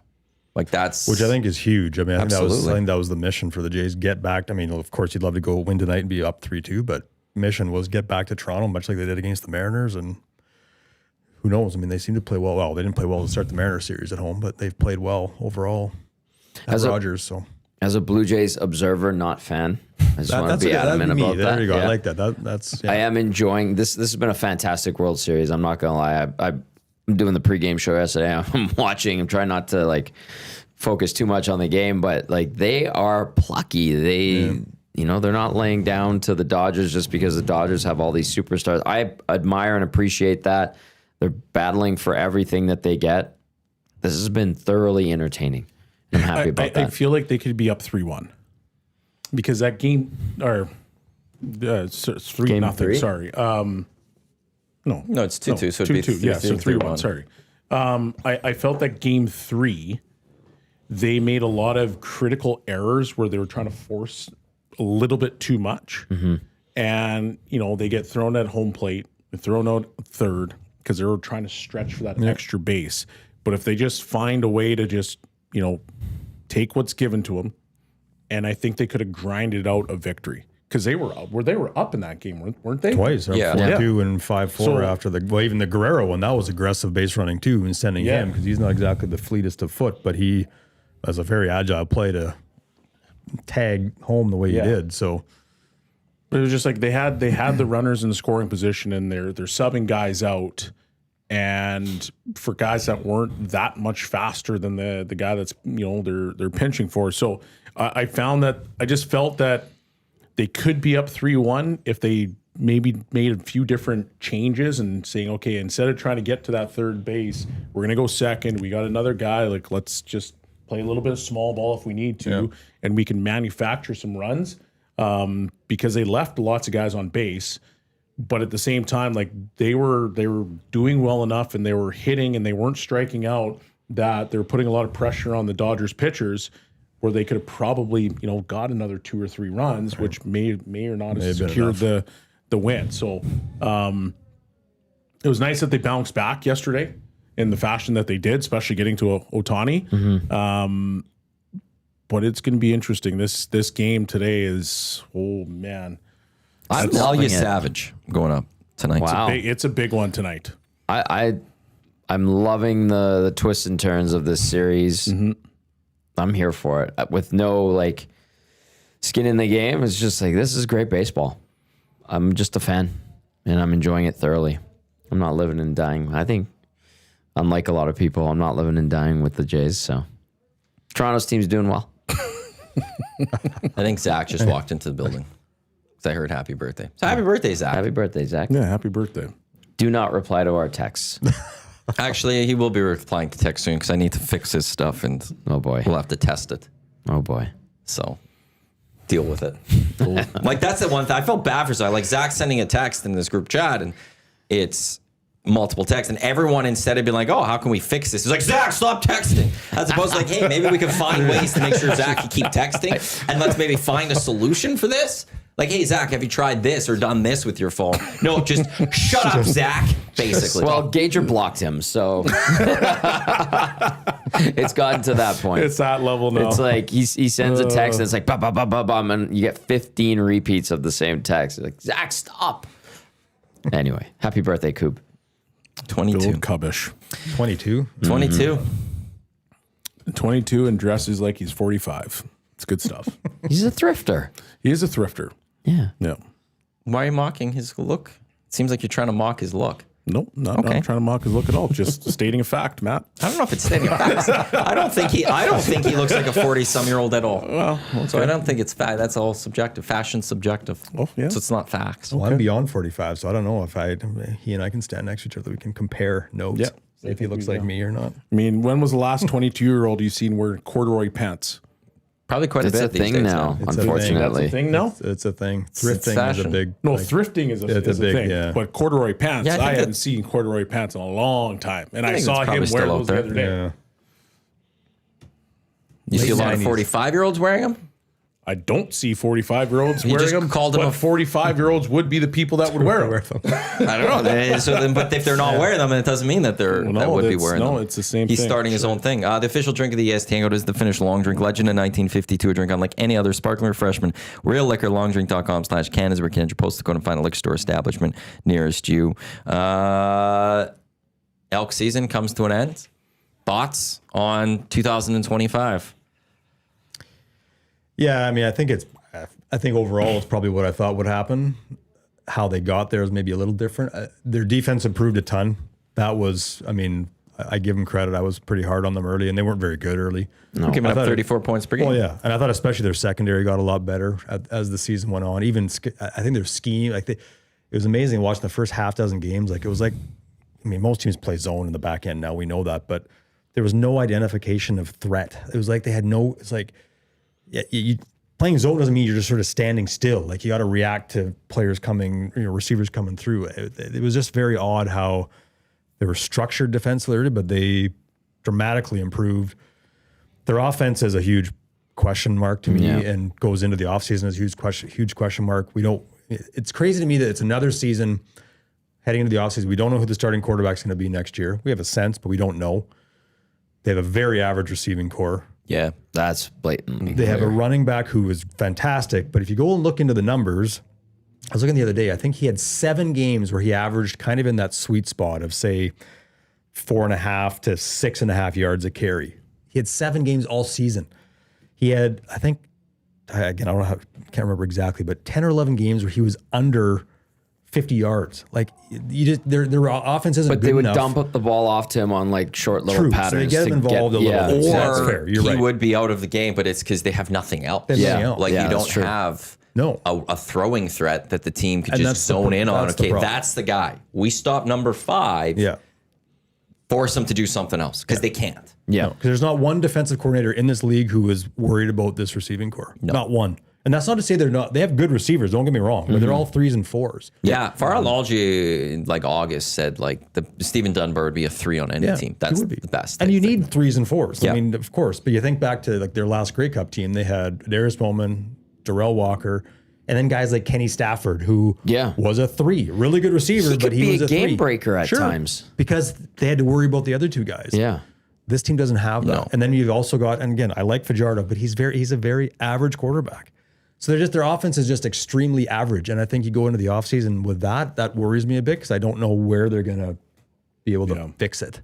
Well, and that's, again, my pet peeve with the CFL is having a free agent list would be great, right? Yeah. No, fair enough. Because being able to be like, these And are the receivers. Here's where you want to go. Yeah. Like, this is a receiver that hopefully could shake loose. Like, I'd love to know what the situation with the Hamilton receivers are. Yes. Is there a receiver out there that's going to could shake plug loose out, that Ed can go get or things like that? Because it just makes the conversation better. But it's also, I think we saw a little bit of Hilaire step up, but I know they're like Benjamin Victor too. Yeah, I'm wanting These are to new find guys. though that different, like Herslow pops up with Toronto. And he was there last year for a little bit, but this year just went off for Toronto. He looks like a gamer.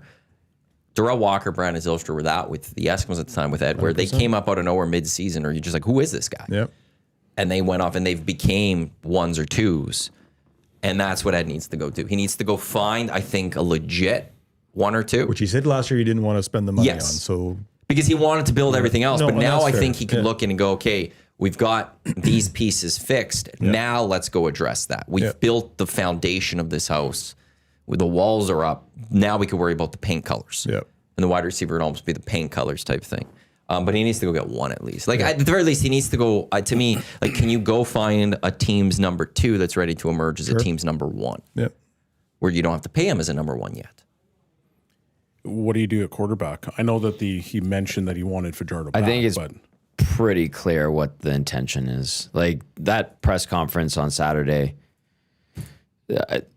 you get the head coach saying, I want Cody Fajardo under center. You got the GM tiptoeing around it, saying the right things, but basically saying, we're going to have a conversation with Cody Fajardo. You got Cody Fajardo saying, I'm only going to play, if I'm going to play next year, it's only in Edmonton. Like, I think they made it clear that that's the intention. And I appreciate that and understand that. But to your point, he's average. Yeah. And so, like, if you want to improve your game and your offense, well, Who's out there, though? There's nobody. You better scour the globe. But that's like, who's Davis Alexander, right? Like no one knew of Davis Alexander before he was filling in for an injured Cody Fajardo. I think the two, like with Cody, he wants to come here, but one of the things will be, okay, does he want to play next year? Yeah. And what's that number going to look like? Because Ed, though, did say the number has to work. He's not doing it for 150, but they're not giving him 500. Exactly. So and they're that's gonna going to find be a the sweet thing spot is there. Cody going to sit there and be like, well, I want to be paid more higher. And Ed's going, well, you're average. We're not going higher. And what's that going to look like? Is that lead Cody to maybe like, hey, well, you want to know something? My career, I got the Grey Cup. I'm good. Yeah. At the very least, if Cody comes back, though, they need to find who's the next quarterback. And that's what they need to try to go identify. Yeah. And I don't know how you go about doing that. I don't know if that's just bringing in a bunch of QBs in camp and see if one looks like has the stuff, like this is the future, or where you go from it. But they do need to find that next But quarterback. if you look at the pattern, and again, I know history doesn't matter so much, but if you go back and you look, like they bring in a Warren Moon, develop him. They bring in, Matt Dunnigan, Damon Allen, Tracy Ham, all guys that they signed out of school, bring in, develop those guys. Then there's a drop off in the 90s. They're bringing in the Kerwin Bells and the Danny McManuses, and they were competitive, but they weren't great. And then you go to the Jason Mosses and the Ricky Rays, and there has not been a quarterback developed by this organization since Ricky Ray. Jeez. And he came here in 2002. Yeah. Right. Wow. So they've tried. I mean, Stefan LaFours and Bart Hendricks and guys like that, but they have not developed a quarterback who's been the guy. And so I think to your point, like, and your point too, like there isn't anybody out there. Yeah. And I think the way to do it is you've got to find someone, and maybe it's Cody Snyder. We have no idea, but I mean, you got to find the guy that you think you can turn into that player, and then having Fajardo as your guy and whoever as the other guy is fine. Yeah. But they've had success. This franchise has had success when they've developed quarterbacks, and they haven't done it I never for thought a of long that. time. That's an excellent point. That is a great point. And, you look at Davis Alexander as an example who we just brought up. He was in Montreal's system for 2 or 3 years before he got his shot when Fajardo went down with that hamstring injury. Yeah. Mm-hmm. And he knew the system. He'd been there. He'd worked with the guys. So he wasn't like a spring chicken. He was a younger guy, but he knew the offense inside and out because he had been there for a few years. And then he got his chance. He's been excellent. Now, he gets hurt all the time, which is a problem. Yeah. Well, he got hurt twice. The second one, he shouldn't have come back. That was the issue. Yeah. He should, clearly, they cleared him too soon, and he came back too soon. Is everything done with Trey now? It sounds like it. Writing's on the wall, kind of. And I think it just makes sense. Although the one thing, though, is if Cody Fajardo does say, I'm done, what do you do? Yeah, well, no. Like that's the other part to this too, is if Cody Fajardo says, you want to know something, actually, I am done. Okay, who is the quarterback? And do you have to look at Trey? Now, probably the money's not right. No. But if you're Ed and you're going, well, who's the option then? Who are we going to go with? Who's the quarterback here? Like, do you want to go to Toronto and try to get a Chad Kelly or a Nick Arbuckle? I'm not sold on Nick Arbuckle repeating what he did this year. And Chad Kelly does not fit in Ed Hervey locker room in my mind. He's way too selfish. I don't think Ed would ever want that in his locker room. No. I don't think it's Drew Brown because the guy's always hurt. Yeah. It's not Dustin Crum. No. Like you might actually legitimately have to go down to the States and find a guy. Well, and that's where it's like at that point, well, okay, then you're not going to start them right off the bat. And that's the only reason, that's the only way I see Trey back next year. Mm-hmm. Is if legitimately Cody announces he's done and he retires and you got a quarterback on staff and you might as well go with him. Yeah. Yeah. And I think we could have a big debate as to, did the team let him down? Did he let them down? Combination of both. Yeah. Who knows? I mean, to me, the whole thing wasn't handled overly well. Like starting him at the start of the year, I think made sense. He struggled, no question about that. I think putting Fajardo in made sense, but not ever. Ford, I don't think touched the field once he was brought out. Once he came back, and to me, that made no sense. Like you got to let these guys. You got to learn them. As being a pro athlete, like you don't just walk in and like you need to make the mistakes to learn how to improve. And I think, and again, maybe the point is they felt that he was never fixing the mistakes. And again, we don't know. But, good but point. to me, it was never. He has not been handled well from day one, and that to me on the team there might be some things on Ford as well, but the guy's like. He doesn't have a strong arm. That's the biggest weakness. He's got great touch and he moves extremely well. But even this year, like you could have seen tons of situations where you could have had him in, even on second and short. I mean, how many times did we see them go straight A gap, ear rank, and you try to make it work by yourself? If Ford's in the game, what do linebackers have to do? They have to be far more aware of the edges. Holes are different. Like they could have used him far differently even this year. And maybe Ford didn't want that. I have no idea. But to me, something just doesn't add up in terms of the ability he has and ultimately what we've seen on the field. Something's amiss. Yeah. No one wanting to just go and develop him fully. Yeah. Commit to that. Does it speak a little bit more to him though? Because that's now multiple coaching staffs. That's I think the biggest question. They started off with, okay, well, you might be the guy because you have some good intangibles, but then at some point he goes back to the bench. Well, the other part of that too is the coaches don't want to go through a long development curve. Like when you have a guy like Cody, you go, okay, I could win quickly with Cody, as opposed to this is going to take time. This is a long-term project. I don't want to do that. Well, if there was ever a time that you could do it, it would probably been now because they knew that they weren't making the playoffs this year. I don't think that's what they were planning on. I think they were. Were they? Yeah, I think that was kind of still the hope, but it's also one like every coach, they're just always going to feel the hot seat and they just want to go win. Yeah, that's so fair. I think there is a part of that like, wow, no, we don't want to commit to this longer. We need to win, and we got a guy like Cody right there, and let's just get to winning some football games. I hope honestly that Trey Ford doesn't go a la the Brandon Bridge route where he gets a little bit of time as a starter, Canadian quarterback, and then doesn't have success, and then basically he's out of the game. Like I hope if he doesn't end up back here next year, there's a team out there that gives him a chance, and then he learns, he's got a fresh start. Yep. And he becomes an excellent CFL quarterback for a long time that we could point to and be like, there is a role model for other young Canadian quarterbacks. Yeah, I agree. It was on the Turf District yesterday. They have their wrap-up show, and it was the Ched boys are on it. I think maybe Dave Campbell threw this one out there. Because Trey's not a starter right now in this league, and I don't think any team's bringing him in to be a starter. No. But a spot for Trey to be a backup because it fits the style. BC and Nathan Rourke. Yeah, I heard that. And I was like, wow, that's actually a great spot. Mm-hmm. Because if Nathan Rourke gets hurt, you got a quarterback that could go in. Like I think Trey would be one of the best backups in the Canadian football league. I don't think anyone could dispute that part of him.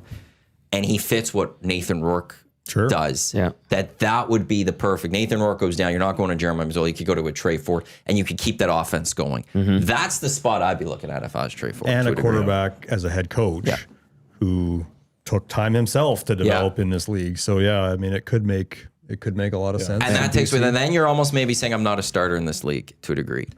but you could be a very important piece to a team where they could be contenders for a long time here in the Canadian Football League. I like that. I hope he doesn't just fade away into obscurity. Right. I hope he rallies and regroups and the fresh start, the new mindset, whatever. Maybe he gets an opportunity like that.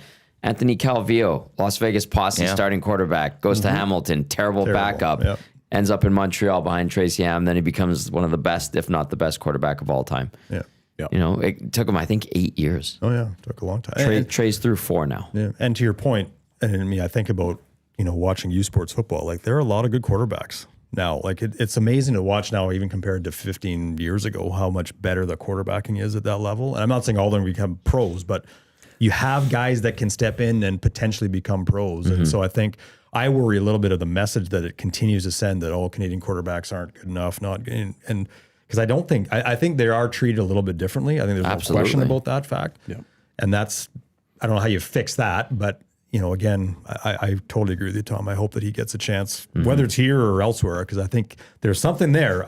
Someone's got to figure out how to unlock it. Yeah. Trey Ford as a starting quarterback in this CFL is a good thing for Canadian football in general. Yeah. And I think he has proven through his 4 years he can beat the lower end teams. You are not a winless football club. Like the 0-5 start was just a rough one for the Elks this year, but he has shown over these years he could get you to 5-6 wins at the very least. Yeah, true. That's true. We've seen a lot worse quarterbacks in the Canadian Football League. We'll see where he goes there. But and then for the Elks, it's just I don't know. Like if I feel like Cody will be back. I think he will be too. But I think once 2026, if the calendar flips and he hasn't signed yet, I will start being worried. And then I don't know where the Elks go, because at the very least, the one thing you can have with Cody is, which this team then hasn't had since Trevor Harris, I guess it would have been, is just a competent quarterback. Even though he may be average, even though he's maybe bottom end of starters across the league, at least guy that things are going to be a little calm right now. Yep. And if you lose that, then it's just like, okay, now where are you doing, Ed? And that could be a little worrisome. No, I think that's a great point. I think if it's not done in the next month, I think even then you start to wonder, because you're thinking about it, Cody, and that's right, exactly. You're really contemplating something. Yeah. You're really thinking about what life is like. He's a pretty young family. I think his kids are quite 3 and 1 or really something little, like that. So, I mean, at that age, I guess it's not too bad. They're not in school yet, so maybe that's part of the equation too. But otherwise, that's big disruption for a family. This was the first year they weren't. His wife and kids weren't with him. And it's okay, so they weren't here. He said a few times, he's like, it was tough. Like I didn't have my kids with me. I didn't have my wife. Yeah. So that would make a lot of sense. Like to not be around your young kids. Yeah. For how many months is that? It's a long time. 6-7 months. Yeah. And then, what was I going to add to that? Oh, just his presence. That was something that was talked about a lot. Going, like we do those Zoom calls going into each broadcast. And he said, or not he said, but a lot of the guys on the team were like, he brings this presence. There's this calmness. He's a leader. The head coach is saying that. Defensive guys are saying that. The receivers, the running backs are saying that. Like, there's a belief. He has been the guy. He is the guy. Yeah. I don't know if command respect is the right thing, but he has their respect, and I think that's it's a big key too. So when guys are talking about that openly, I think it's important. Yeah, I mean, there's a lot to like about Fajardo. I say he's average, and I mean, I think if you look at the grand scheme of the quarterbacks in the league, I think that's probably true. But there's a lot to like about him. Like, if they decide he's the guy next year, you're not in a terrible spot. You could win a Grey Cup with Cody Fajardo. I think you need a lot to go well, and I think your defense would have to be extremely good. But yeah, I think you could. But it's also then one, you're not long term looking at Cody as the guy. And at the same time, if he thought about it after last season, but there was other reasons for that too. And now he's thinking about it this year. He's also not a guy that I think we're going to see playing into his 37, 38 years old playing. Because if he's thinking about that at 33, it's going to creep in every offseason until you finally decide, no, I can't be away from the family, or I'm done with this. And like once he's got the ring. So it's not even like, well, he's just got to go get that ring or something.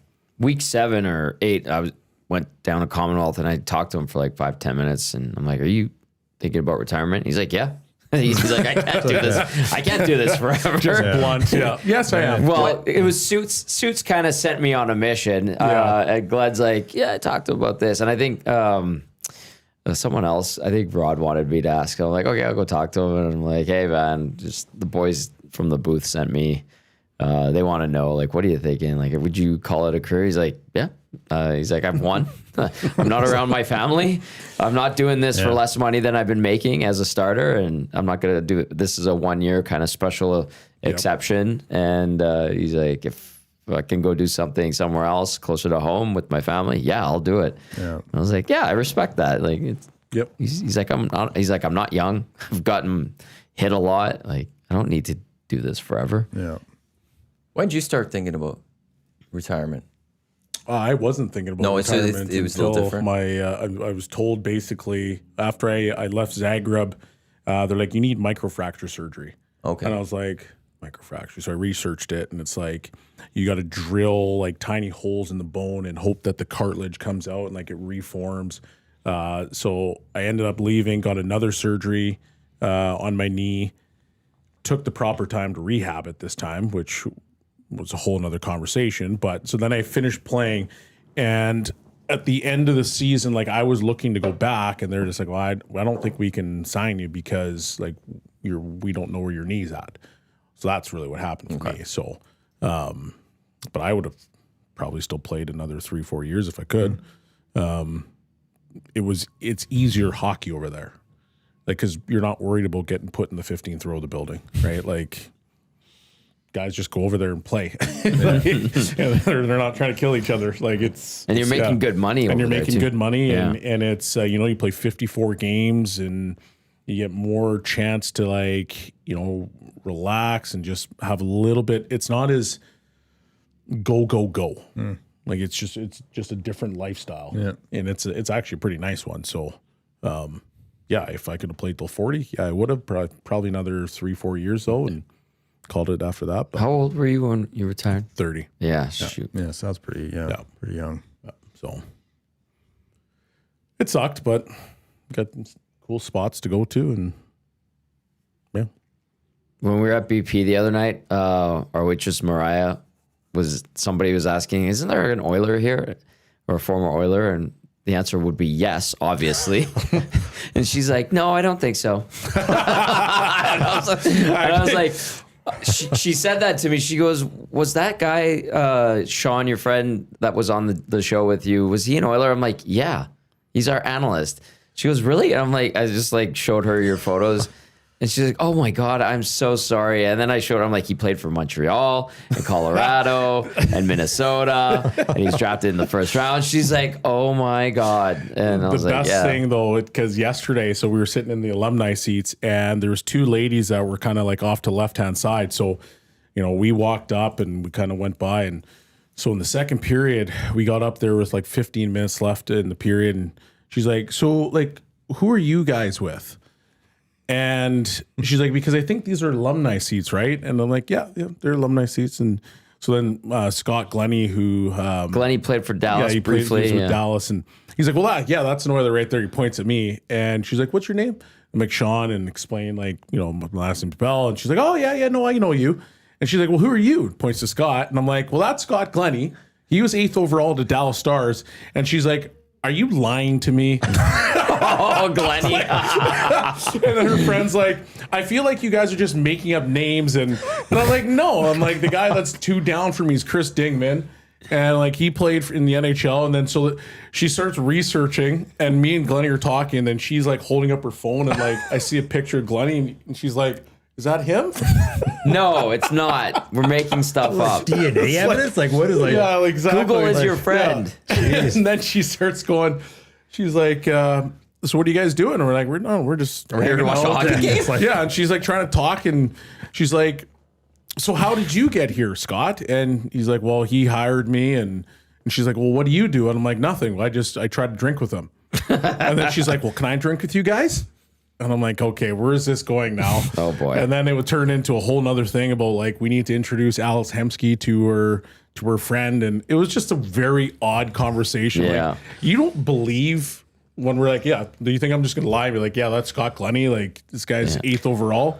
And then they want you to hook them up with. Exactly. Right after. Like it was just odd. It's funny to witness the change in mentality when they're like, they have the epiphany aha moment. And you're like, There it is. Yeah. I'm like, the guy that's 2 over from me is built like an appliance. Like, they don't just look like that. Dinger wasn't wearing his 2 cup rings. No, he wasn't. Shocking. Yeah, that guy was massive. Yeah. I'm like, yeah, this guy played. Yeah. Oh, yeah, no, that makes sense. Okay. Yeah. I like the what are you doing here? Yeah, what are you doing here? Well, We're gonna play What a are game you of doing cribbage. here? Yeah, we just really love the vibe of Rogers Place to play games. Checking it out. We want to expend a lot of money on beer. That's the it. best Yeah. part is like you're doing this. We're like- like, is this him? Is this him? Like, yeah, it's him. Duh. Oh, poor Glennie. I like that of all the people to imitate, like Yeah, Scott Glennie would be the first one that comes into your mind Yeah. too. Like, exactly. Oh man, that's who we're faking here. Classic. Who do you guys like for the Grey Cup right now? BC. Do you? I'm reluctantly say this. Well, no, not reluctantly, just because we're in Edmonton, but I think Calgary might be scary. Really? Do you? Yeah. They have not. I mean, they have not been great down the stretch, but I think Calgary might be. They there's like a weird belief system that they have. The second half just concerned me. And even the last game against the Elks didn't really bring it. And Calgary didn't stomp on them. I would have expected, because that game meant something to Calgary still. I was expecting them to just stomp on the Elks, and they didn't. I'm gonna just throw a wild card out there and say Calgary. Well, it is an interesting matchup, though, Saturday, because it's VA going up against the Yep. team that threw him aside for Yep. Nathan and he can Rourke. have those moments. I mean, Yeah. I think that's the thing with Adams, right? He can have those 3-week stretches where he just goes absolutely bananas Yeah. and everyone follows along, and it could be that. I don't know. I think Rourke is the best player in the league right now, so I think it's hard to. And that's the scary part about BC is like yeah, it's a hard one to argue. Yeah.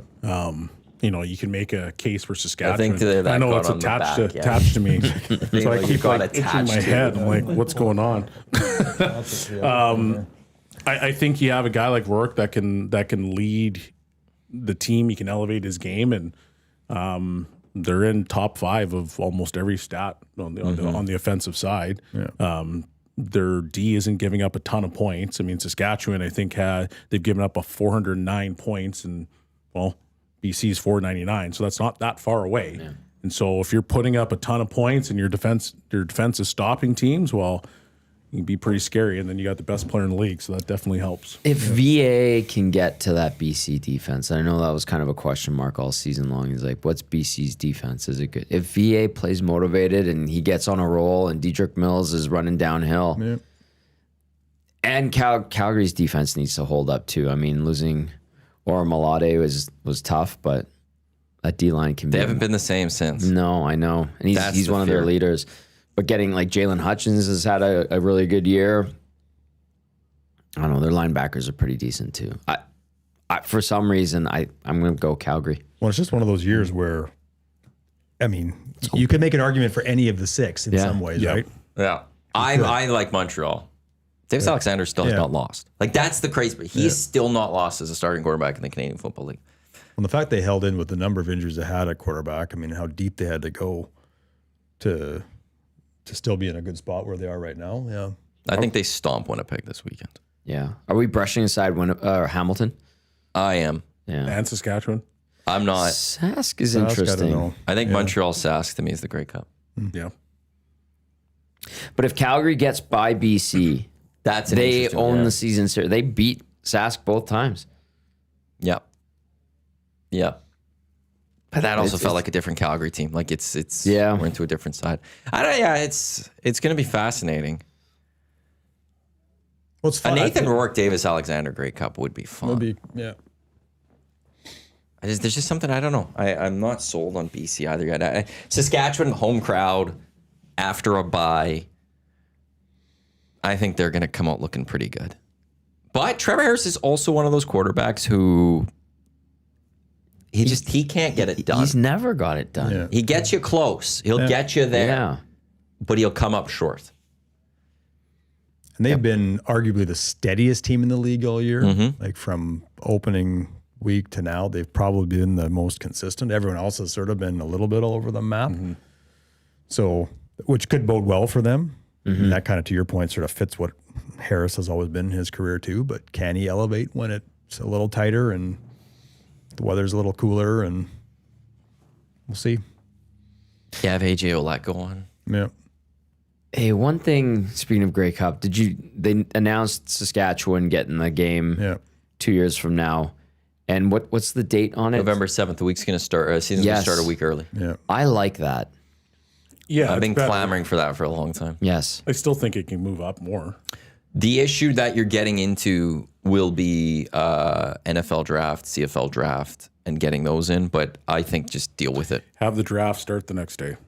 Yeah, no, I don't, even if the draft is part of training camp, okay, that player, if they're good enough, you could Fly 'em probably in. throw them in, fly them in. But if not, you're drafting for next year to a degree. Yeah. Yeah. Which is, especially if you're drafting U Sports players, that's often what happens anyway. Yeah. Yeah. Let them stay another year in college and then grab them the next year, something like that. But yeah, it's one more week earlier. I'm totally fine with it. Like if you think so, let's say Edmonton was hosting the Grey Cup. Which now has to wait till at least 2028. Like that's another thing that baffles me too. How they lost to Calgary. We talked about the financial promises that maybe Calgary put forth, and if they deliver on that, great for the CFL. But anyway, now are we waiting for renovations to Commonwealth? Well, Like, if they what? gave it to McMahon, he can't be saying it's renovations to Commonwealth. I'll say that. That's a Because good point. I mean, when I used to sit in that chair on the Edmonton events side, I mean, I knew more about this stuff. But I mean, like, if they were runners up again for this one, which it sounds like they were, Yeah. I'm curious about that because, like in the past, like it was like there was a bidding process, but I wouldn't say it was an overly extreme bidding process that even I was a part of. So I'm curious what's going on. If there are, and I know Calgary, like you said, I mean there were financial commitments that they made that the league couldn't ignore. Yeah. But So next November 9th in Edmonton, the forecast is 2 degrees with a low of like -3. That's a good Grey Cup game. That's like overnight low or something. Like if that's what you're going to get for Grey Cups for the Fantastic. week, the festival. Yeah. It's, I know there's a lot of stories of the 03 Grey Cup in Regina of how cold it was. That's lovely to have those in the past, but if we can move forward where festivals just could be a little bit better because you're going to have a good party because it's not Party's too cold awesome. out. Yeah. That's what we need to get to. So I'm good with November 7th. If they could and now the big thing would be if they can add a 10th team, Then you eliminate at least another bye or two because you won't need 3 byes. yes. And that will, you could then even actually either start November 7th or you could probably bump it up a week and get to the end of October and start the season a week later. Because if you get rid of 2 byes and everyone gets just 1 bye, Fantastic. boom, you're locked in and you're not messing with the start of the season and you're bumping up even ending the season just a little bit more. That would be beautiful. I found it odd that Toronto's season ended on a week 21 bye. Yeah. Happened to Edmonton the Yeah. year they won the Grey Cup in 15. It's they had just so bizarre. 2 weeks off. Yeah. Between that and hosting the Western Just Final. so weird. Anyway, I'm all for the shortened or moving the timeline up. Yeah, 4 straight West Grey Cups. That just seems weird too. Yeah. we'll see how it Well, I goes. mean, Montreal, you're not doing anything till Big the O's Big done. O's renovated, Yeah. which is insane that they're renovating, but I get it. Toronto, they've had a couple of Grey Cups at BMO Field, haven't they? They Or had just one. the one? They had the Ottawa-Calgary game. Right. Was at BMO. Hamilton's had it twice in a short span already. But one was That a was COVID, COVID related. so Right. they got one returned. And Ottawa is kind of out of the picture for the next couple of years because they're tearing down the one side of the stadium, building a new arena on the end zone side, which integrates into the stadium. Then they have to rebuild the other side of the stadium. So that's kind of out of commission for a bit. Yeah, I think it starts next year because the 67s play in the arena below the stadium. Yep. They're going to tear that up, build a new one, tear that, and then rebuild that side of the stadium. Well, that'd be pretty cool once it's all Yeah. done. It looks like Dusty was saying, and all the guys on the CFL broadcast that travel said that that area in Ottawa. Doug, have you been there? Yep. Yeah. It's really nice. Apparently, it's a great it's place really- to hang out and Yeah, stuff. pretty central. Lots Yeah. of restaurants kind of across the street. I've been there for a few years, but across the street. So Yeah. It's a vibe, Yeah. as the It's kids nice. say. Yeah. It's a Do good they say spot. that? Apparently, I don't know. It's all that brain rot. Yeah, where is that? Just with brain their rot corduroy guy? pants Yeah. on, then that's exactly. what they Yeah, say. the corduroy pants thing we can do with that. Vibes a big common thing. Is it though? Yes, I do think I so. think it used the to be. vibes are good. I don't know, man. That place was vibes. I don't think so, guys. Nowadays, they don't. Like you're saying, are you saying I would nowadays? say they don't nowadays oh, in this yeah. young generation, is vibe still a thing? Oh, I'm not sure I it don't is. care. I don't care what they do. I do my own thing. I don't need to worry about. I don't need to jump in on the brain rot. I'm I'll just do my own curious thing. as to what the brain rot conversation is now. Don't need it. About vibe. I don't need to ruin my brain. Brian Fromage, aka Brian Cheeseman of the Edmonton Elks, says we ended on buys in 22 and 23. Yes, Cheese. It was forgettable those seasons. So thank Speaking you of for the reminder. cheese, did anything fall off the back of a truck? Yeah, Cheese. Feel free to answer that one. I text you, cheese. Did he not text You you laughed. Yeah, You laughed. Not only does Belsey go to the Oilers equipment manager as like a sport check, he's going to the Elks. That's a memorabilia store. Yeah, that's a memorabilia store. He wants that helmet. Come on, cheese. Need to get over on? I collect helmets too. I'll throw that out there as well. Yeah, so just- make 2 helmets fall off the Just trying back. to support I've you. got That's you all. could give Chris it third for Morris's, the so- office. Yeah, just push it off the back. It's not like you're going to use them anymore. Distract Dan. I'll be right next to Shawn. Yeah. I'll take the second. He can have the best one. I'll take whatever. I'm Perfect. good. Player Alberta over under for Play Alberta. Download the app. Visit them. PlayAlberta.ca. Jays plus 171 on the money line for today's game. If I set the over under at 6.5 innings for you, Savage.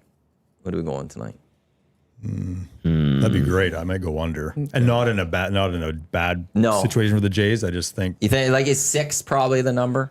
I mean, I don't understand at halftime what managed. Even last night, I didn't get why they pulled Bassett when they did, unless they were worried about it. Like to me, he was fine. Yeah. Like throw him out there for, at least for another batter or two in the ninth and see. So I don't know. I'd go under on the Savage one. What is he I'm done? going to go under. Last he was what 5.5 last game Yeah. that he played. I think so. I'm trying to see. Let me grab his postseason. It's pitching an stat. under for sure. Under. Also, Unless he's Cheese dealing. replied, Yeah, I guess that the was a truck bad was line. too full. If the truck was too full, I think stuff should have fell off. That's right. He's 5 1/3, 4, 5 2/3, and I'm 4. right there with you. So So under. He's it's Empty that's, the load, man. so that they're looking for 5 innings from him. If they can get 5 innings, they're in a good spot. It's going to be an interesting game down at. Yeah, I'm looking at you, know it. cheese. I would like you to just like walk into the Elks locker room and just go to one of the stalls and find a guy that's not coming back this year and just be like, Take Well, that, yeah. thank you very much. They'll get carried out by the linemen. Probably. Those guys, They're big boys. they were big boys. Yeah, when we were there for the Ed Hervey announcement, you showed up. Gager, I think, Yep. was there for the Chris Morris one. And like, you're big, and you were talking to some of the guys on the team, and Yeah. I'm just like, holy crap, those guys make Belsey look like a normal sized guy. Well, speaking of people that make me look normal sized, Brock Lesnar walked through our building the other day at Silent Ice because Yeah. his kid plays for the Rockies. Yeah. Oh my heavens. Did you challenge him? Not an arm a chance.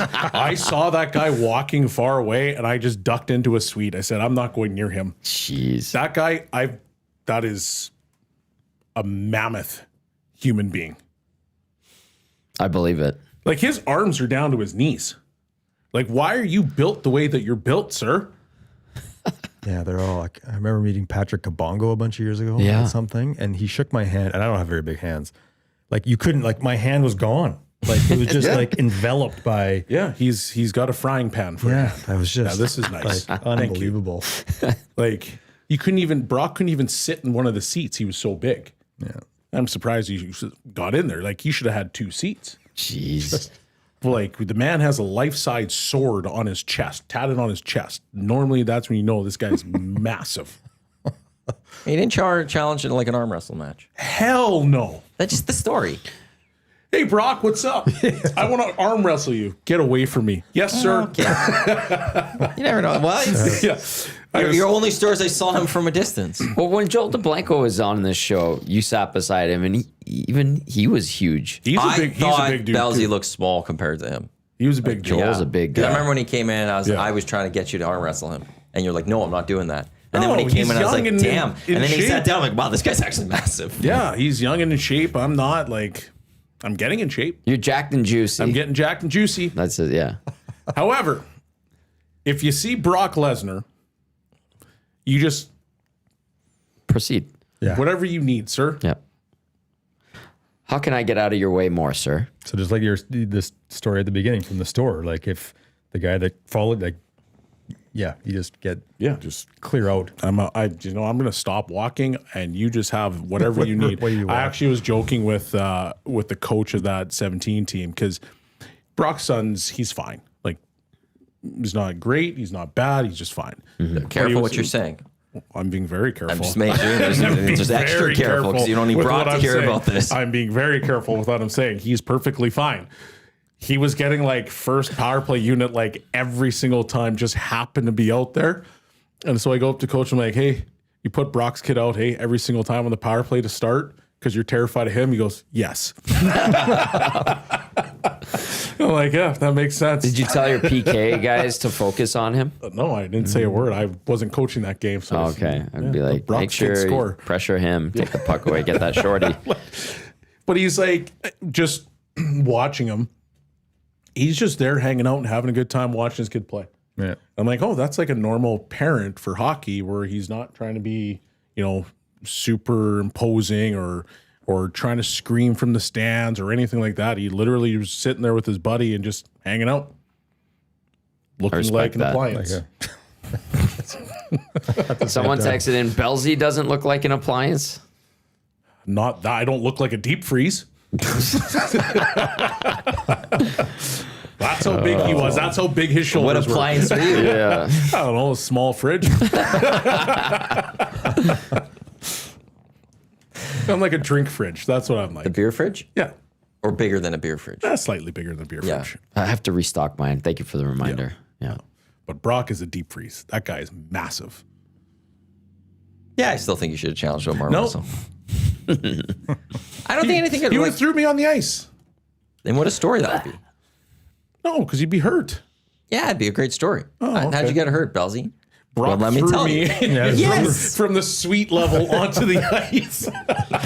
With zero effort. Exactly. that's right. He threw me like luggage. Just picked you up and tossed you. It'd be a wonderful story. Doug, did you see basketball now? Or Yeah, With we U of had A? our first basketball weekend last weekend. Yeah. Yeah. team's looking good? Or Pandas look phenomenal. Second ranked team in the country. They look great. They put up 92. I mean, they're playing Mount Royal, sort of a middle of the pack team, but put up 92 on Friday night. Saturday night, their best player out for a little bit now. Still won very handily. They're good. Bears, young-ish, but new coach. Roster is basically the same. One Friday, we're down. Saturday, 77-70, about 3.5 to go. Went on a 14-2 run. Nash Summonak had 9 points, including a 4-point play in that stretch, and came out with another win. So they're 2-0, ranked 10th in the country. It was a bit of a surprise, to be honest, that they're in the top 10 right now. But yeah, so two good teams. Pandas are very good. Nice. Very good. Brought in Miss Basketball Alberta, 2-time running. She's with them now starting. They've got the top 4A player in the province, top 3A, 2-time top 3A player in the province. So they're loaded. Nice. you and Mark Majot with those calls. Yes. It's a great team right there. That is a 1-2 punch. Doug, it was great having you on.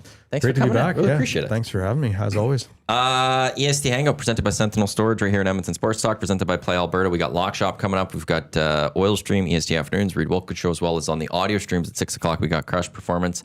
Belzy, was good seeing you as well. Disappointing you didn't challenge Brock Lesnar to anything, but that's okay. Next time. There's always next time. There is always next time. There's always I'll next see time. him probably in a few weeks. On behalf of Doug, Belzy, Tommy, I'm Matt. Thanks for tuning into the Hangout right here at Edmonton Sports Talk. Coming up next, it is the Lock Shop. Myself and Huss. We'll be on in just a few minutes. Don't go anywhere. Let's go. There you go, right in front of the camera. First-time guest, long-time listener, fan of the original draft commissioner. Welcome to the EST Hangout presented by White Claw Hard Seltzer. The difference is clear. Matt Iwanyk, Tom Zola with here. Joining us today.